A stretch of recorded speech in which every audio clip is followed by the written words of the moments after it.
passar, vai ficar lá guardado no computador. Quando baixar a palestra para escutar, para assistir, não vai entender o porquê dessa mensagem, pelo dia que estamos atravessando e pelos dias futuros que virão, segundo a mensagem que recebemos lá no Eurípides, a nossa casa espírita, numa quarta-feira retrasada, da semana, não dessa agora, da semana anterior. A mensagem dos amigos espirituais, e que abriram o espaço para que trouxesse um espírito de baixíssima hierarquia moral, das trevas, do umbral, para dar o seu testemunho em relação a isso que está acontecendo hoje, na semana passada, e o que virá até a Copa. O equilíbrio, né, que ele disse aí, né? Busquemos o equilíbrio. As entidades inferiores, do mundo inferior, estão se mobilizando para aproveitar as situações que vocês veem na mídia, na rádio e televisão, insuflando espíritos menos nobres, de mente mais fraca, se for o caso, descer até o morro, para fechar as ruas, apedrejar, queimar. E isso numa intensidade muito grande. Então o plano espiritual permitiu que o obsessor viesse à mesa mediúnica, e o espírito falou que vai fazer o que eles estão planejando. É claro que depois envolvemos o espírito se comoveu, reconheceu que estava errado, que estava sendo manipulado, como todos os espíritos inferiores das legiões umbralinas são manipulados, sim. Fizemos ver isso a ele, e que ele poderia ficar na nossa casa com toda a segurança necessária, porque ele tinha medo até de sair do centro, com as consequências que poderiam advir se ele fosse pego lá fora. Lá no plano espiritual não é muito diferente daqui não, viu, pessoal? Não é muito diferente não. Então nós prometemos, e a equipe espiritual da casa deu toda a segurança a esse, que é um pseudo-líder desse plano inferior, para ficar conosco lá em proteção. E ele está sendo trabalhado, porque essa transformação não é do dia para a noite, ninguém vira santinho de um dia para outro, e nem nós. Nós seremos no plano espiritual o que somos aqui. A morte não muda nada, não muda nada. E ele já estava desencarnado, ele sabia disso. Então a gente envolveu com muito amor, mas fica o testemunho e a busca necessária a esse equilíbrio que está no livro Fonte Viva, né? Foi Fonte Viva. Vou até reler, é o item 134. Vou até reler esse item em casa e levar para o grupo, que ele dá a receita do bolo aqui, gente. Se a gente entrar na frequência deles, isso que vocês viram hoje e que já estão observando na mídia há algum tempo, olha, vai ser coisas insignificantes. Eles vão envolver realmente aqueles que não têm talvez essa capacidade de atingir o equilíbrio necessário para saber, não, nós temos que trabalhar no bem, nós temos que agir no bem, não podemos prejudicar ninguém. Se a gente não entrar nessa frequência vibratória, nós iremos cair numa armadilha muito grande. E a preocupação de várias casas espíritas que nós já estivemos, conversamos, inclusive companheiros nossos lá da Tijuca, Paulo de Tarso, né, eles já estão fazendo reuniões de preces e radiações, em especial para esses espíritos. Já fizeram uma reunião, não é uma reunião especial, dentro do núcleo de estudos, né, que eles têm, do grupo de estudos, da reunião de passes, de desobsessão, eles estão abrindo espaços para as preces a essas entidades. E a todos nós também, né? Para que a humanidade fique mais, vamos dizer assim, centrada no que é o certo e o que é errado. E que não se deixe envolver por esses espíritos infelizes que estão se aproximando de nós. Fonte Viva, então, é o item 134, que vai ser estudado até nesse domingo, que é o nosso culto do lar lá em casa. Iremos estudar essa página. Preocupação para todos nós. Bom, essa semana também, e esse mês em especial, A nossa casa espírita, a casa de Eurípides, lá da Taquara, está em festa. Foi aniversário de Eurípides, dia 1º de maio, e também 49 anos de fundação. Uma casa que nasceu daqui, né? Ainda em relação ao tempo de vida que essa casa tem, a gente ainda é uma criança que está começando a dar os primeiros passos sozinhos. Ano que vem faremos 50 anos de atividade, no dia 1º de maio. Então Eurípides está presente. As casas que têm Eurípides como patrono da sua mocidade, da sua evangelização, também comemoram esse mês de atividade. E no dia 18 de maio, seria agora nesse domingo, mas esse domingo é o Dia das Mães, né? Não vai ser possível. Então ficou para o dia 18 de maio o nosso 18º encontro sobre a vida e a obra de Eurípides Barçanufo, que convidamos aos companheiros da casa, se puderem, participar. Será o dia inteiro, com direito ao almoço, não precisa pagar nada, a casa está se mobilizando para subsidiar todas as despesas, mas quem não puder ficar o dia inteiro, fique só a parte da manhã, a parte da tarde, né? Começa às 9 horas e vai até às 5 horas da tarde.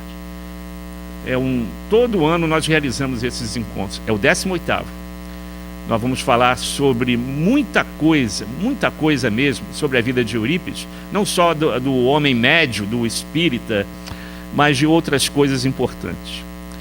E falar de Eurípides tem alguma coisa a ver quando a gente vai falar de Chico Xavier, que é o tema central de hoje. O Chico Xavier, certa vez, falou para a tia Egorina, que já desencarnou no Dia dos Pais, no ano passado, sobrinha neta de Eurípides, porque eles se encontravam muito. Ou ela ia em Uberaba, ou ele ia a Sacramento, porque Uberaba de Sacramento de carro dá 40, 45 minutos, pertinho. A gente leva mais isso no engarrafamento, de Jacarepaguá até a cidade, leva 1 hora para chegar na cidade, então ir até a casa do Chico, em Uberaba, era rapidinho, 40 minutos, e eles conversavam muito, tia Egorina conversava muito, e graças a Deus eu tive chance também de conversar muito com a tia Egorina, para conhecer coisas do próprio Chico, de Eurípides, né, que ela tinha muita história para contar. E certa vez ela falou uma coisa que o Chico depois colocou nos jornais espíritas, em alguns livros biográficos, que agora já tem muita coisa, né, sobre o Chico, DVDs, né, entrevistas, né, mas muita coisa mesmo. Na internet, então, entra lá no YouTube, bota Chico Xavier, vai aparecer um monte de coisa, um monte de histórias, né, de pessoas que conviveram com ele, contando histórias sobre o Chico. Agora, algumas são mentiras, viu? Porque a internet, ela aceita tudo, né? É igual um papel, aceita tudo que você escreve. Então tem algumas historinhas aí que falam do Chico, que o próprio pessoal lá de Uberaba, lá, fica assim, olha, isso aí eu não sei se aconteceu não. O pessoal também às vezes viaja um pouquinho, né? Faz um folclore, né? Faz umas ficções aí sobre o Chico, mas grande parte do que está ali é verdade. E a tia Egorina então nos falou, numa visita que fez a Uberaba, que o Chico agradecia muito a Eurípides, porque se não fosse Eurípides, espírita, no finalzinho do século XIX, início do século XX, em 1905, é que ele se tornou espírita, e o Chico reencarna em 1910. Esse período que Eurípides antecedeu o Chico, segundo ele, facilitou tremendamente o seu trabalho no Triângulo Mineiro. Ele disse isso para a tia Egorina: se não fosse Eurípides, o meu trabalho seria muito mais difícil, porque Eurípides praticamente foi aquele pioneiro, né, que abriu os caminhos do Consolador Prometido numa região extremamente católica, ainda hoje é o interior mineiro, né? Não Sacramento, há 20 anos atrás eu conheci Sacramento e venho visitando nos encontros de evangelizadores, que vocês sabem que a gente faz, né, todo ano. E eu cheguei lá em Sacramento na primeira vez pensando que era uma terra espírita, né? É a terra de Eurípides, né? É uma cidade espírita. Aqui nada, gente. Ainda é a igreja católica lá que arregimenta grandes fiéis. Depois vem os evangélicos já subindo quase lado a lado com a igreja católica. E lá embaixo uma minoria espírita. Ainda é assim. E eu pensando que, né, era uma cidade espírita. Essa foi a minha grande decepção quando cheguei a Sacramento. Não tinha muitos espíritas. É uma minoria, sim. E isso hoje. Imagina no início do século XX, quando o Eurípides disse, eu sou espírita. E o próprio Chico também, né? O próprio Chico diz, eu sou espírita. E parece que o mundo, o céu caía na cabeça deles, né? E assim foi a história do Chico, do Eurípides, vencendo as dificuldades, as discriminações. E até hoje, quando nós estudamos a biografia do Chico, e a gente não vai perder tempo aqui contando coisas que vocês já conhecem, vamos tentar trazer situações diferentes, novas, situações que ele viveu, né? E que deu o seu testemunho pela doutrina, até pelas palavras da tia Gorina. Muita coisa que eles falaram entre si, que ela não pôde passar, mas deixou escrito. Teremos em breve um livro lá da tia Gorina falando dessas conversas com o Chico, que, segundo ela falando para a gente, ainda não estava na época de ser lançada, porque muitas pessoas ainda estavam encarnadas. Então, eu creio que, por zelo, vai levar algum tempo ainda para que algumas coisas sejam colocadas nas gráficas e serem distribuídas em livros. Mas a vida do Chico, um espírito tão próximo a nós, desencarnou em 2002, né? Quando o Brasil foi pentacampeão, né? Foi pentacampeão. E ele dizia que gostaria de desencarnar num dia que o povo brasileiro estivesse feliz. E foi nesse dia, né? Comemorando lá o pentacampeonato mundial, alguns esqueceram que naquele momento ele tinha desencarnado. Depois das comemorações, das bebedeiras de alguns, é que chegou a notícia, olha, naquela hora que o Brasil estava ganhando o campeonato, ele estava desencarnando. O espírito próximo a nós, muitos de vocês, muitos companheiros dessa casa o conheceram. Eu tive duas oportunidades, uma é muito especial para conhecê-lo. E eu cheguei assim na porta, uma foi na casa dele e outra no centro. E a casa e o centro era pertinho, pertinho. Eu cheguei na porta do centro, a gente tinha combinado algumas coisas para fazer lá. E eu não tive coragem de entrar, gente. Falei assim, na porta assim, na calçada. Não vou perturbar esse homem, não. Ele tem tanta coisa para fazer, o que é que eu vou falar, o que é que eu vou perguntar para esse homem? Dei meia volta e fui embora. Da outra vez foi na casa espírita, né?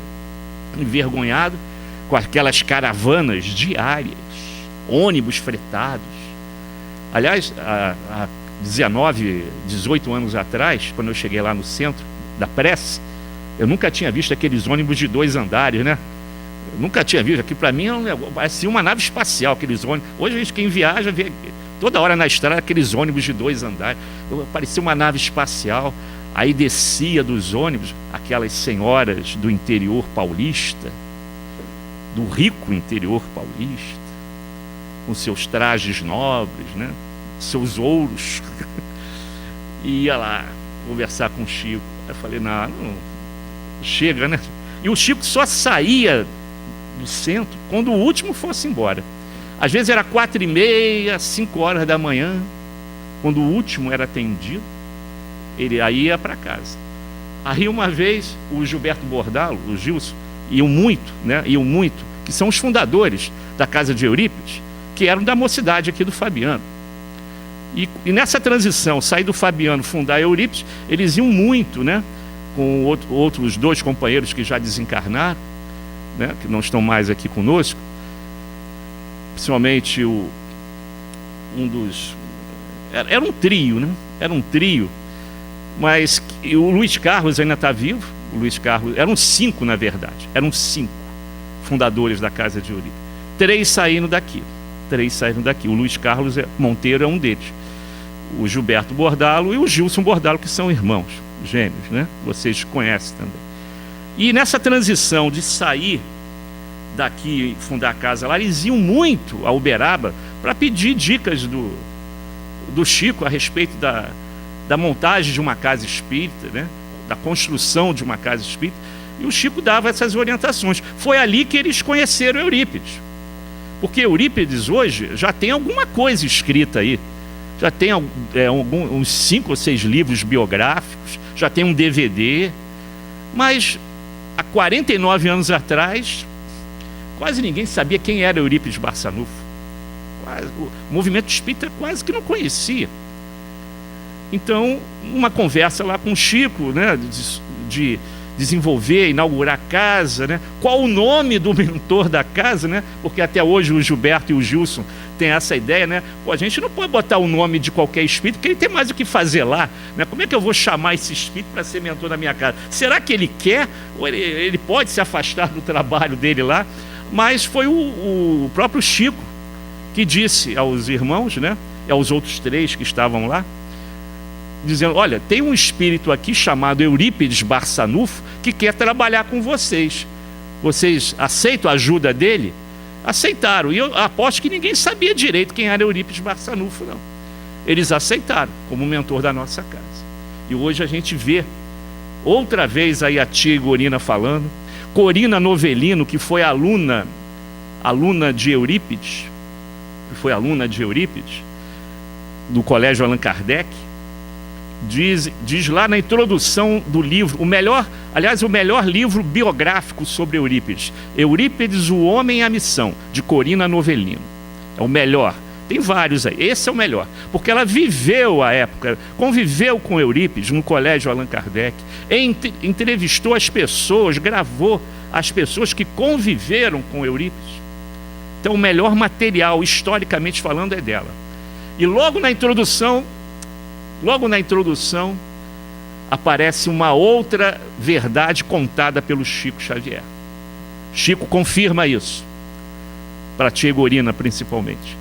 Depois de Jesus, foi um dos espíritos de maior hierarquia espiritual que reencarnaram na Terra. Por isso a gente não tem ideia de quem é Eurípides Barçanufo ainda. Estamos longe de entender que espírito é esse. E Eurípides veio ajudar esse trabalho que o Chico tinha que realizar. Realizou, tal qual Bezerra, tal qual o nosso mentor, com dignidade, tal qual Kardec também, que foi um espírito também direcionado a esse trabalho da revelação do Consolador Prometido. E veio o Chico, então, trazendo as obras de Emmanuel, de André Luiz, colaborando na complementação do Pentateuco kardeciano. E a gente sabe que não acabou aí, porque o próprio Kardec, na Revista Espírita, ele diz lá, nada está terminado, muita coisa ainda vai ser esclarecida, vai aparecer, vai ser explicada. A gente ainda não sabe nada, pessoal. A gente só levantou uma pontinha do véu da verdade. Temos ainda muito que aprender. Por isso que eu fico envergonhado com aqueles médiuns, ou até participantes de casas espíritas, frequentadores de casas espíritas, que enchem o peito e dizem assim: eu já sei tudo. E escolhe qual orador quer assistir. Não, esse aqui eu não quero, esse aqui eu vou. Aquele ali eu já sei tudo que ele fala e tal. Como se, né, fosse a última latinha de Coca-Cola do deserto. E não sabe nada, pessoal. Aí só levantou um pedacinho do véu. Tem tanta coisa para aprender. E eu fico imaginando, quando esses espíritos chegarem no plano espiritual, a vergonha que eles vão passar, né? Foi dada a oportunidade de chegar à casa espírita, de estudar, de conhecer a verdade, e depois, pela sua talvez pseudo-intelectualidade, deixar tudo para lá. Será que eles não leram a vida de Chico Xavier? Apenas a 4ª série primária. Humilde trabalhador do Ministério da Agricultura, datilógrafo, Na época tinha máquina de escrever. Era datilógrafo do Ministério da Agricultura. Fazia o seu expediente, não faltava, e depois ia lá para a casa espírita trabalhar com Emmanuel nos livros até altas horas, quando não ficava nas casas espíritas, psicografando também para aqueles pais desesperados, porque queriam receber notícia dos seus entes queridos. E definitivamente ali o Chico matava a morte. Mostrava que estamos vivos, a morte não existe, e que os seus filhos, seus pais, suas mães estão lá no plano espiritual olhando por você, e agora talvez com mais facilidade, livre da matéria, livre da doença, livre da opressão do corpo físico, da doença, da velhice, podendo ajudar com outras ferramentas que nós não conhecemos a nossa vida aqui na Terra. E consolava muito. Consolava muito. Mas mesmo assim, foi perseguido por alguns, até por vaidade, por orgulho, durante os seus mais de 85 anos de mediunidade. Porque desde pequeno ele já via espírito, né? Ele já via espírito. Sua mãezinha foi a primeira que aparece, dizendo para amar a sua madrasta, apesar das cenas que vocês conhecem, a gente não precisa retocar essas imagens, das garfadas que ele levava da madrinha, todo marcadinho, né? Quando a madrasta manda levantar a camisa para ver por que ele estava com tanta dor. Aí ele dizia, não, é que a dona fulana de tal estava meio nervosa, Ele nunca falou mal de ninguém. Nunca falou mal de ninguém. Nunca falou mal do Valdo Vieira, do grande Valdo, que trabalhou com ele lado a lado. Tem livros que o Valdo faz a página ímpar, ele é a página par. Lembra desses livros? A época da convivência do Valdo. E entra lá no YouTube agora, bota lá, Valdo Vieira, tracinho Chico Xavier. Vocês vão ver o que é que o Valdo está falando do Chico. Impropérios, inverdades. O que é que aconteceu com o Valdo, gente? E o Chico nunca falou mal dele. Essas caravanas que eu falava aqui desciam lá em grande quantidade. Ih, Chico, o Valdo está falando isso, tá? Ah, meu irmão, que ele seja muito bem abençoado, ele está envolvido por Jesus. Ele nunca falou. E depois de desencarnado, ainda sofria impropérios, como aquela grande dama da psicografia, numa revista aí, acho que foi a Isto É, o Exame, não me lembro agora qual, que diz que o Chico se arrependeu de ter deixado todos os direitos autorais com a FEB. O que é isso? Se o Chico se arrependeu, foi de não poder ter escrito mais. Mais de 400 livros psicografados.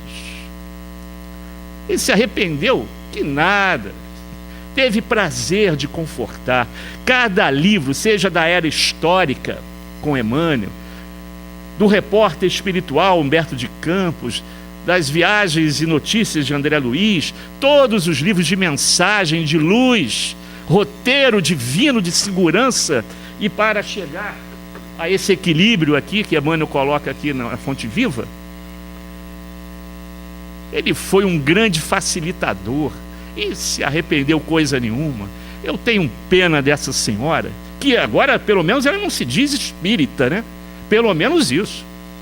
Não se diz espírita, que para ganhar mais dinheiro, abriu a sua gráfica, a sua, vamos dizer assim, a loja de representações, de divulgações, para ganhar mais dinheiro. Eu fico com o Chico. Se vocês, é claro, os primeiros 4, 5 livros dessa senhora são maravilhosos, mas nessa época ela estava na linha do roteiro de Jesus. O poder, o dinheiro, a vaidade já não a havia envolvido totalmente.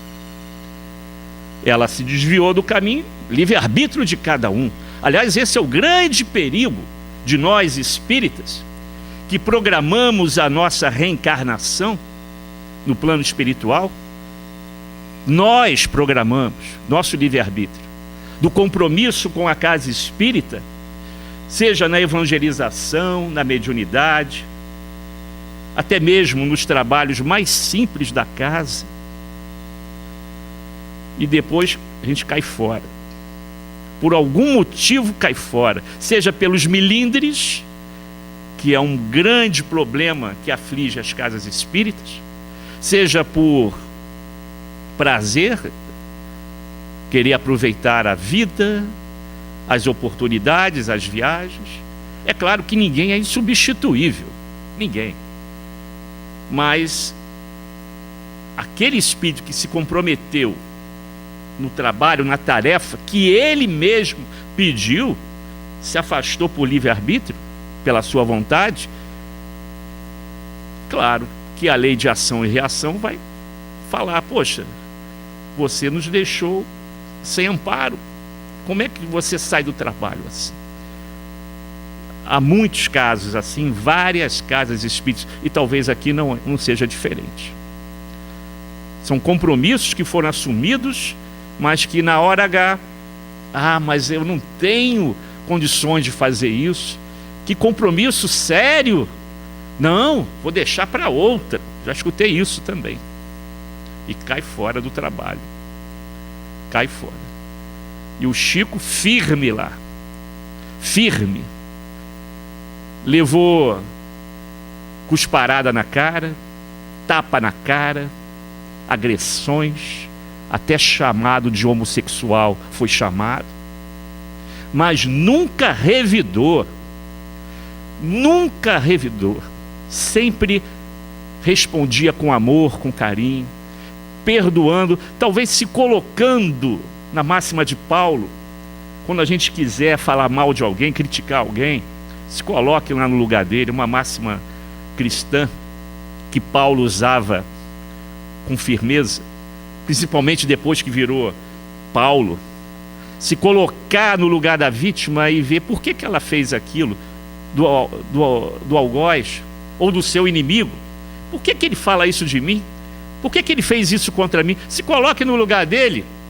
Aí você vai descobrir que aquela palavra mal colocada, às vezes nem a gente nem imaginou de falar, nem pensou nas consequências, falou por falar, mas ela machucou, feriu, e com o tempo aquilo foi sendo que nem uma bola de neve, né? Remoído, tal, trabalhado, e volta com uma violência que você... Mas por que isso? A resposta está lá atrás, ou então de outras eras do nosso passado recente ou remoto, porque a doutrina explica isso. Explica isso. Toda agressão não é por acaso. Ela explica isso. E o Chico, na certeza que era esse missionário do amor, de testemunhar Jesus, de divulgar a doutrina espírita no coração do mundo, na pátria do Evangelho, que é o Brasil, nos deu todos esses livros de amor.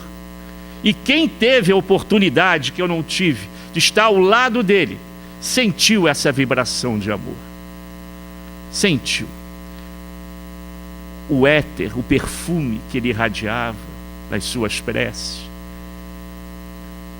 E agora, chegando o Dia das Mães, nesse domingo, quantas mães ele consolou pelo seu lápis, pela sua mediunidade.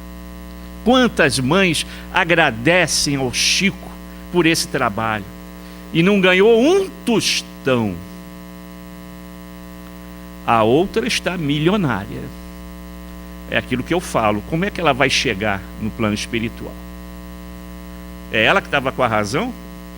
Eu continuo com o Chico, que se preocupava com a evangelização da casa espírita e chegava para os dirigentes e dizia: olha, se você está pensando que o departamento mediúnico da tua casa, que ser médium da casa espírita é o supra-sumo, quer dizer, é o ápice do sucesso, está enganado. O departamento mais importante da casa espírita é a evangelização. Ele dizia isso. Se preocupava muito com esse processo da unificação do movimento espírita, juntamente com o nosso Divaldo, que recebe constantemente a psicofonia do nosso querido Bezerra de Menezes, confirmando essa nossa postura, essa responsabilidade do espírita brasileiro de se amar mais, se abraçar mais, deixar de brigar entre si por detalhezinhos, os melindres que a gente fala aí. Pouco importa para mim se Chico foi Kardec ou não. E tem gente que briga entre uma casa e outra, entre uma rádio espírita e outra, entre um jornal espírita e outro. O Bezerra está convidando exatamente o oposto: dar as mãos e se amar. Pouco importa se Chico foi Kardec ou não. Não, mas eu tenho confirmações sólidas que ele foi, e outro diz que não foi. Pouco importa, gente. Pouco importa. Importa que veio esse Espírito até nós trazer um Consolador mais próximo ao nosso coração, de mostrar que é através do trabalho do bem, e que não precisa ter dinheiro para fazer isso. Ele era datilógrafo, ele ganhava salário mínimo, e o dinheiro que ele recebia, com a outra mão passava adiante. Quantas vezes os companheiros da casa espírita viu receber presentes caríssimos e na mesma hora passar para aquele que estava precisando? Relógio de ouro, caneta de ouro. Ah, o senhor precisava do relógio para tomar o remédio. Olha aqui, acabei de ganhar um relógio, ó, na cara da pessoa. Pô, mas é de ouro. Ele também, mas é da hora. Então é isso aí, pô, dava lá. Não guardava nada. Não guardava nada. Aliás, tem aquela expressão, quando a gente estuda o livro dos médios, a gente estuda lá, né, que o que recebe de graça tem que dar de graça. E ele exemplificava isso. Lá em Sacramento, certa vez, uma familiar de Eurípides, né, uma médium extremamente respeitada pela sua mediunidade de cura, né, quando as pessoas não podiam ir ao colégio Allan Kardec, ela visitava o colégio, visitava a casa da pessoa para levar o passe curador. E certa vez, eu até contei uma vez isso aqui há muito tempo, certa vez ela recebeu de presente, na época dos LPs, isso tem mais de 30 anos, ela recebeu na época dos LPs a obra completa de Beethoven, como agradecimento à cura, que eu acho que era até câncer, um negócio sério, que com passe, várias sessões, os médicos lá não sabiam como é que aquilo desapareceu. E a família então deu de presente a obra completa de Beethoven. É meu sonho de consumo, ter a obra completa de Beethoven. Ela ganhou, rapaz. Aí naquela noite, foi na reunião mediúnica, e os espíritos falaram para ela assim, ó: devolva hoje mesmo, devolva agora, senão o seu trabalho vai ser prejudicado daqui para frente. E voltando para a nossa médium, ela não é mais aquela médium dos 4 primeiros livros, não. Vocês não repararam que o enredo é o mesmo, a história é o mesmo, os personagens são os mesmos, só muda, vamos dizer assim, o ambiente, né? A época. Não é mais aquela médium, não. A mediunidade é retirada da mesma maneira com que é ofertada pelo plano espiritual. Então, a gente já não é mais pego desprevenido nisso aí. Foi retirada. O trabalho do Chico na mediunidade foi tão levado a sério, mas com tanta intensidade, desde aquele momento que Emmanuel aparece para ele: olha, a nossa jogada aqui, sabe como é que é, né? Tem que ter disciplina, disciplina e disciplina. Desde ali ele tomou tendência. Até porque, quando a gente estuda o livro dos médiuns, tem um capítulo que fala só sobre fenômenos mediúnicos, né? Tudo aquilo que vocês estudam, todos os tipos de fenômenos mediúnicos que Eurípides sabia utilizar muito bem e que também o Chico sabia usar, poucos sabem disso. É outra lá da tia Gorina lá. O Chico, ele estava confortavelmente em qualquer tipo de mediunidade. Psicografia, psicofonia, qualquer coisa, materialização, no iniciozinho. Lá no iniciozinho, aos seus 18 anos, 19 anos. Ele trabalhava com tudo isso aí. Aí mais uma vez chega Emmanuel e fala para ele assim: olha, a nossa brincadeira aqui é livro. É livro. Vamos nos especializar, nos dedicar à psicografia. Mas a mediunidade do Chico era aquela toda que vocês leem lá no Livro dos Médiuns. Só que Emmanuel disciplinou nesse sentido, porque a missão dele era na área literária. Lembrando que só tinha 4ª série. E o primeiro livro, Parnaso de Alentum. Primeiro livro. Não pode ser. Esses poetas aqui, ele fez algum esqueminha aí, se coligou a algum estudioso de letras para poder imitar esses autores. Não foi nada disso. E virou até tese de mestrado em vários lugares.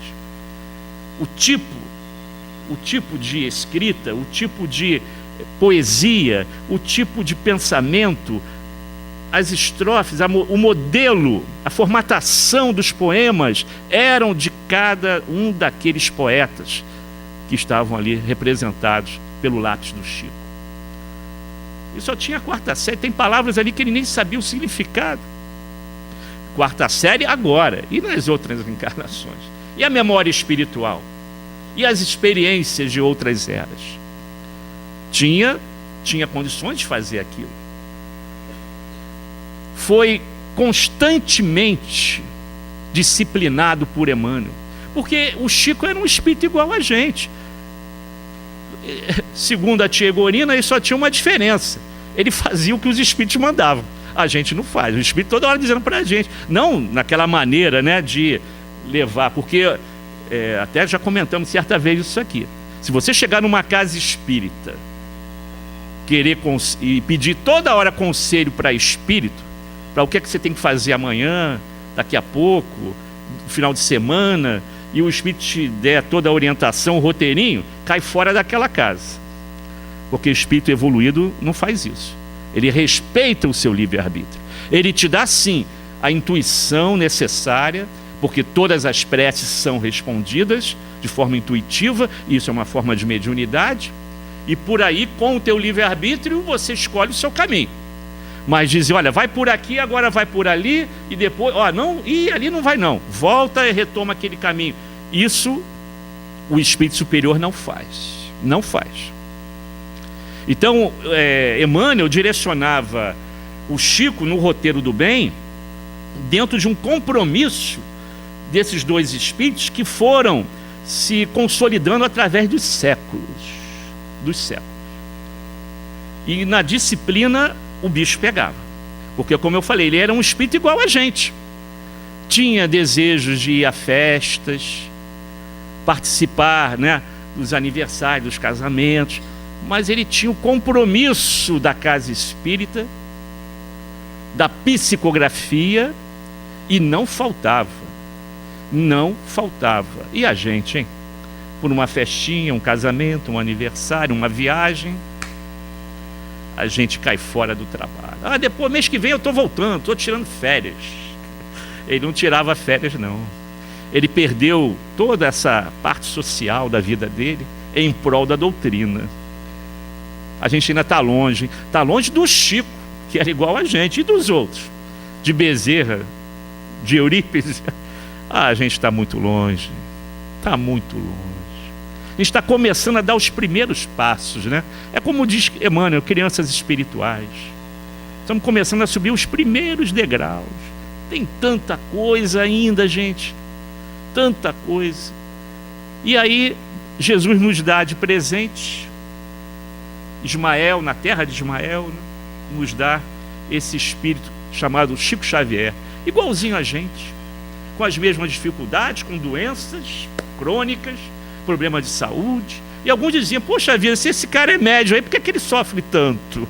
Ele tinha que dar o testemunho, ele tinha que, até, segundo ele, resgatar ainda alguns resquícios do passado delinquente que ele falava que tinha. Por isso aquele problema da vista, problema sempre, às vezes, de coração, pressão, sempre monitorado. E foi longe, hein? Por causa de méritos que o plano espiritual repassou para ele. Ele já era para ter desencarnado, segundo o médico particular dele, aos 80 e poucos anos. Ele foi até 92, né? 92, né? Aos 80 e alguma coisinha, ele já era para ter desencarnado.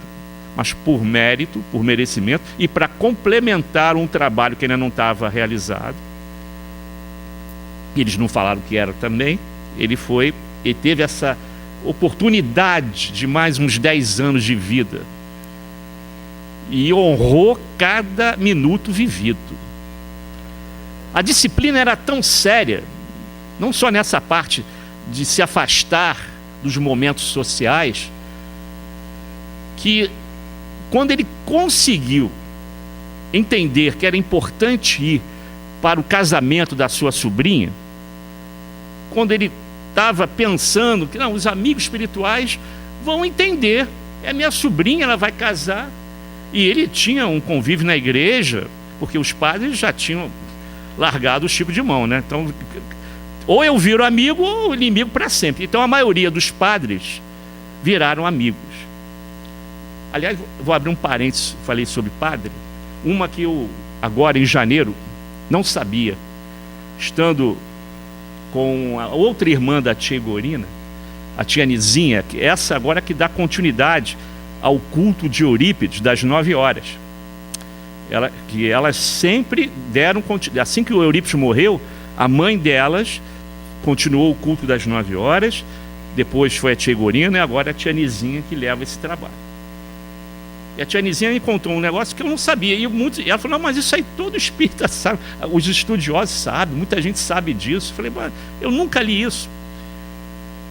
Vocês já ouviram falar da última, talvez da última Inquisição Católica, que foi a queima dos livros espíritas em Barcelona, né? Juntou lá no porto de Barcelona uns 500 livros. Era livro dos espíritos, livro dos médios, evangelhos, juntou ali, reformador, revista espírita, né? Juntou tudo ali e botou fogo.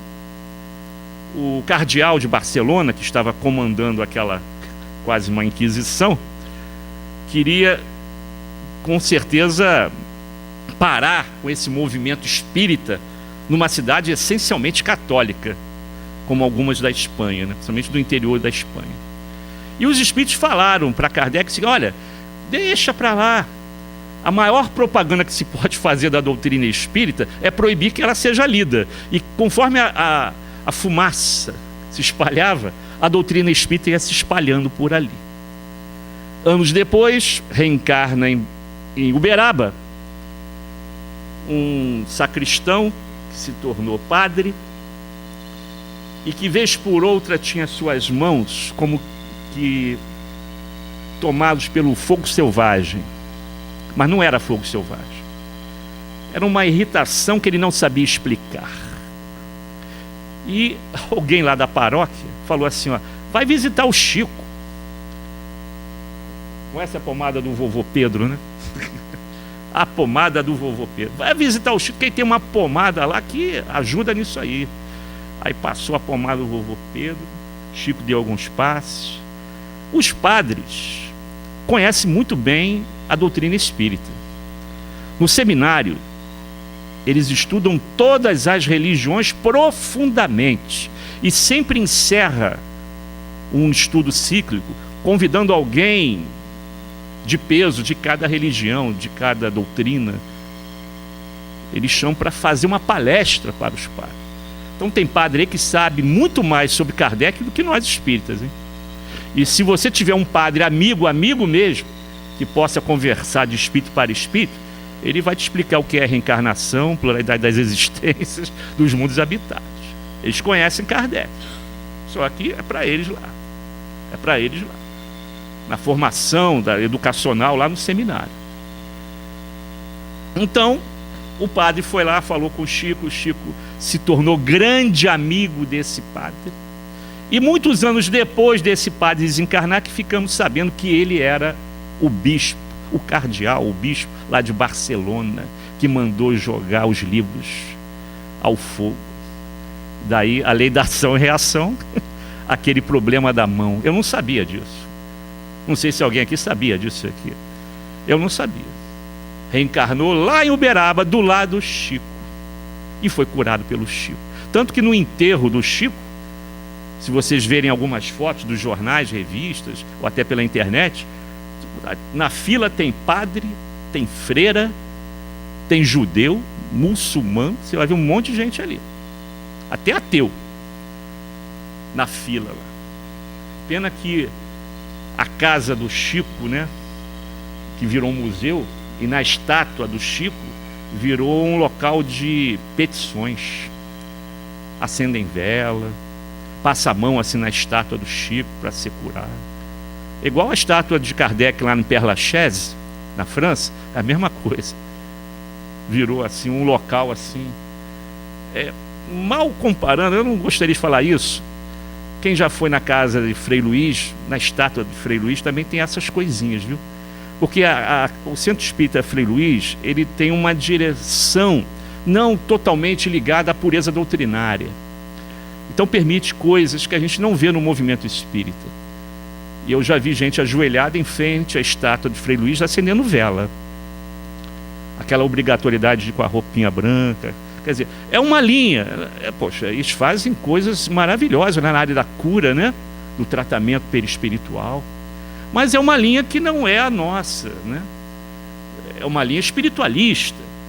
Aceita muita coisa de Kardec, do Chico e tal, leio muito, mas é uma casa que tem, sei lá, como é que eu vou explicar isso? É uma diretriz, né?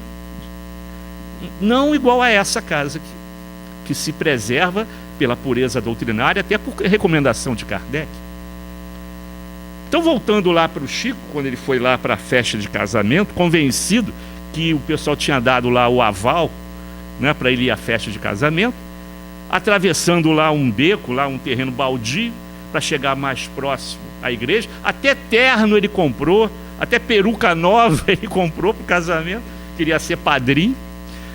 E, como eu falei, na maior naturalidade, Igreja Católica e Chico se relacionavam bem, mas quando ele está atravessando lá e aparece Emmanuel na frente dele, como se não soubesse para onde o Chico estava indo, pergunta: mas para onde o senhor está indo, hein? Não, o senhor sabe que hoje é o casamento da minha sobrinha, ou você é padrinho, eu tenho que estar lá, já era para estar lá. Aí o Emmanuel só fala isso. E o último capítulo do nosso livro, como é que fica? Era sexta-feira, e toda sexta-feira à noite, Emmanuel, ele lá só nos trabalhos do livro. Dizem que era o livro, eu não posso afirmar, mas algumas pessoas mais antigas lá de Sacramento dizem que era o livro Paulo Estevão. Era o último capítulo. E era a história de Emmanuel ali também, né? No meio daquilo tudo ali e tal. E o nosso último, olha, se fosse eu falei: olha, deixa para amanhã, que eu já estou atrasado. Os comes e bebes iam ser maravilhosos, né? A festa ia ser legal. Vamos deixar isso para amanhã, pode deixar para a semana que vem. Não é assim que a gente faz? Vamos adiar essa reunião aí, eu tenho um compromisso. Qual é o compromisso? É uma festa. É uma festa. Olha, a gente ainda está longe, hein? A gente ainda está muito longe. Então, dizem as más línguas, né? Ou as boas línguas que conviviam lá com o Chico, que o Emmanuel foi um dos maiores obsessores que ele teve. Que não deixava ele fazer nada. Tudo que a gente gosta, que é bom, não. Poxa, você tem compromisso. E a seriedade na doutrina? E a disciplina? Então ele combinou lá com o Emmanuel o seguinte: tudo bem, eu vou desencarnar primeiro, né? Você vai encarnar primeiro. Você já está encarnado, já deve ser um adolescente de 9, 10 anos, Emmanuel, lá no interior de São Paulo, já está reencarnado. E eu serei o seu obsessor. Você foi meu obsessor durante quase 80 anos. Agora vou desencarnar e você vai nascer, eu vou ficar do teu lado agora, te perturbando. Dizem que foi uma combinação lá, uma piada que existe no meio espírita aí. Mas o amor dos dois é muito grande. É muito grande. E com certeza ele vai estar sempre ao lado de Emmanuel para levantar essa bandeira da evangelização. Foi com esse compromisso que ele reencarnou. Essa garotada do terceiro milênio que está reencarnando para fazer a transformação planetária, de provas e expiações para a regeneração, vai precisar dessas obras que esses espíritos escreveram e que eles deverão ler e entenderão com a maior tranquilidade, não só Emmanuel, mas conforme nós já falamos aqui em outras oportunidades, todos aqueles autores espirituais que aprendemos a amar pelo lápis do Chico, já estão programando a reencarnação, já estão chegando. E eles terão essa grande facilidade na didática que o próprio Eurípides nos trouxe, com a sua pedagogia do amor, do sentimento, na evangelização de espíritos, trazendo essa verdade para todos nós, preparando uma metodologia diferente da nossa época. É essa turma que está chegando aí, comandada por Emmanuel. Eles já estão aí, já estão chegando. E tudo que eles escreveram foram para eles mesmos. Para eles mesmos. Eles vão usar essa fonte de instrução, de sabedoria, para remontar toda a estratégia direcionada a um planeta de regeneração, que é a proposta de todos nós. E para chegar a esse estágio, vários espíritos reencarnaram, inclusive Jesus. Ele esteve aqui conosco, nos ajudando nesse processo. E tudo na natureza é devagar, lento, gradual, nada é rápido. Repare que antes mesmo de Jesus chegar, há 500 anos atrás, 450 anos atrás, estava aqui Sócrates, Platão, preparando. Leem o Evangelho na introdução, o que Sócrates falava, e abre o livro dos Espíritos. É a mesma coisa. Era a mesma coisa. Por isso que Kardec diz textualmente lá na introdução: precursores da doutrina espírita. E é talvez por isso que Sócrates morreu, né? Talvez por isso. Então, são colocados espíritos para fazer acontecer o negócio. Eles vêm chegando, vêm preparando um pouquinho aqui a terra, o outro prepara ali. Quando você vê, acontece. E está acontecendo. Então, cabe a nós espíritas desse milênio reler, relembrar as obras do Chico, contar essas aventuras do Chico, porque se a gente não fizer isso, já que dizem que o brasileiro tem memória curta, essa garotada da evangelização não vai saber mais quem é Chico Xavier. A gente ainda fala como se ele estivesse pertinho da gente, porque ele estava aqui pertinho da gente. E os nossos filhos, netos, bisnetos? Se a gente não fizer estudos como esse que a gente está fazendo aqui, comemorar a semana de Chico Xavier, instituir a semana do Chico, para que o movimento espírita não esqueça, tal qual não esquecem Bezerra de Menezes, tal qual não esquece Kardec, tal qual não esquece Eurípides. Vamos promover também as semanas de estudo de Chico Xavier, porque senão o pessoal vai esquecer com a maior facilidade. Eis o nosso compromisso futuro, de passar para essa garotada, ou até mesmo para aquele que nunca ouviu falar do Chico, da sua importância no movimento espírita, e que sem ele seria muito mais difícil. Se hoje nós estamos aqui, se hoje nós estamos numa casa espírita, se hoje nós estudamos obras espíritas, agradeça a esse espírito que, juntamente com Eurípides, de mãos dadas, lá no interior mineiro, abriu, lá no Triângulo Mineiro, abriu essa luz que foi ofertada pelo plano maior, por Jesus. E da mesma maneira que a gente ainda não conhece o nível espiritual de Eurípides, a gente também não pode dizer do Chico, né? Um dia a gente ainda vai conhecer realmente. Que espírito é esse?